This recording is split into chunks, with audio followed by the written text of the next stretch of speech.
Hello everyone, in today's video I'm gonna show you how to change main language on Wix. So basically what you're gonna have to do is simply go to settings and then click on multilingual.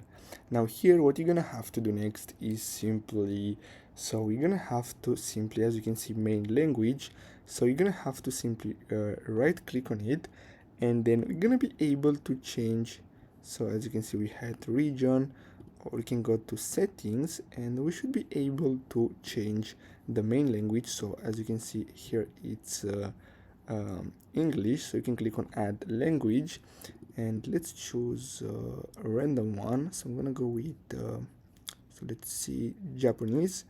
And then what you're gonna have to do next is simply click on add language, and after that, so let's click on add language, and now we should be able to set this as the main language depending on the plan that you have.